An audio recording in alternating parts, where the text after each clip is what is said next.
On a, comment elle s'appelle, Jenna, qui a son souci, pardon, à la cheville et voilà, on se pose des questions par rapport à ce souci-là parce que ça dure. Julia allait mieux et s'est reblessée contre le Paris Saint-Germain et elle est à l'arrêt un mois, donc là ça fait déjà, ça va faire 15 jours.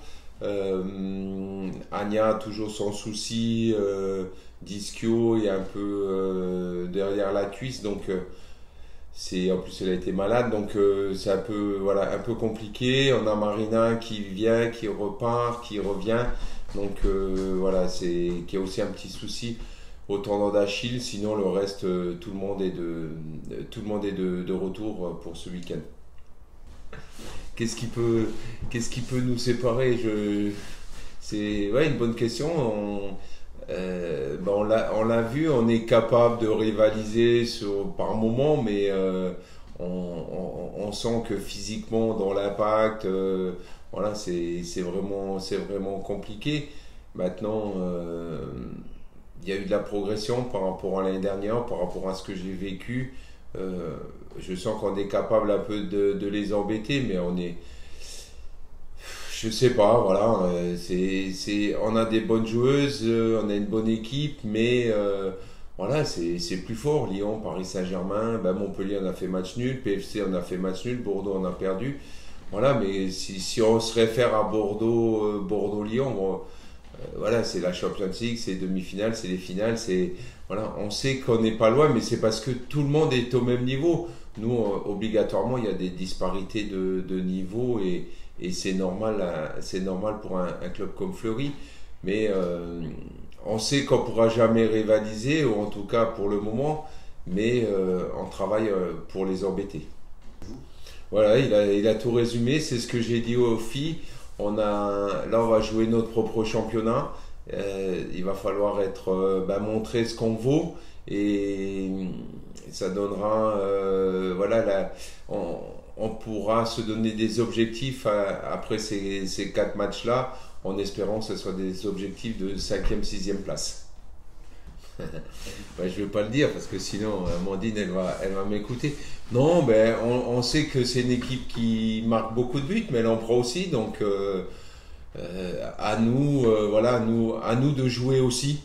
Voilà, ne pas aller à Reims en pensant qu'à défendre parce que c'est pas le but du jeu. Le but du jeu, c'est que voilà qu'on prenne un peu le match à notre main et que on puisse les embêter sur leurs points forts et sur leurs points faibles. Mais en tout cas, on va pas en victime à Reims et on va essayer de gagner grâce à notre propre jeu. Déjà, personnellement, je ne l'interdirai pas. Après, si le président l'interdit, on respectera. Mais je ne pense pas qu'il va refuser. Et je pense que c'est un tort parce que c'est un super match à jouer. Il y a de l'enjeu. Et Domenica, en faisant ce match-là, va encore progresser et emmènera cette expérience-là dans l'équipe. Donc, non, aucun intérêt. Et puis, je ne vois pas pourquoi on lui interdira.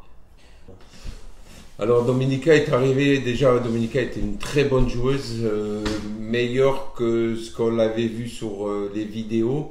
C'est une fille très intelligente qui s'est adaptée au foot français, euh, mais qui, je pense jusqu'à présent, était en difficulté dans l'impact par rapport à son gabarit et le football, l'ADN féminine. Mais comme je dis, elle s'est vite adaptée, elle a beaucoup travaillé.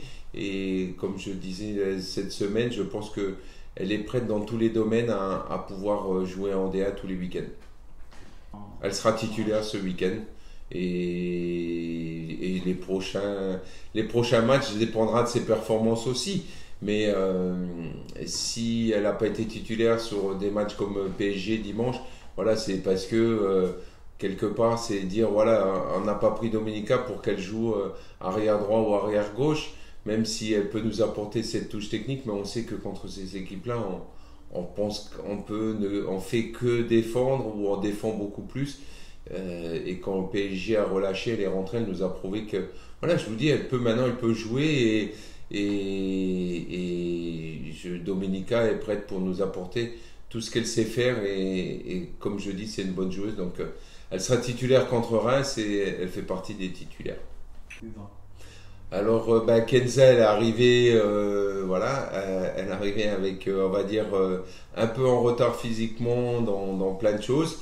Elle a beaucoup travaillé, elle a fait beaucoup d'efforts, elle est très disciplinée, elle est à l'écoute. Maintenant, elle arrive de D2 et entre tout le monde est impatient avec elle. Mais mon rôle, c'est aussi de la protéger et de ne pas la faire jouer trop tôt pour pas la griller. Après, je pense que cette sélection en équipe U20 lui a fait du bien moralement, elle lui a fait du bien techniquement. Elle a pu jouer avec des filles de son âge et elle a fait une rentrée très intéressante contre le Paris Saint-Germain. Mais voilà, faut pas s'enflammer. Elle va être sûrement, je pense, titulaire ce week-end. Donc ça sera un bon test pour elle. Mais il faut aussi la protéger. Elle a que 18 ans et ne pas non plus la griller. Moi, je dois faire attention à sa progression. Et sa progression passera par des matchs titulaires, des matchs remplaçants, des matchs en R1. Faut être patient avec elle. On sait très bien que le fossé entre la D2 ou les U19 il est énorme, donc protégeons-la, mais par contre je suis très content de son travail et de son investissement au quotidien.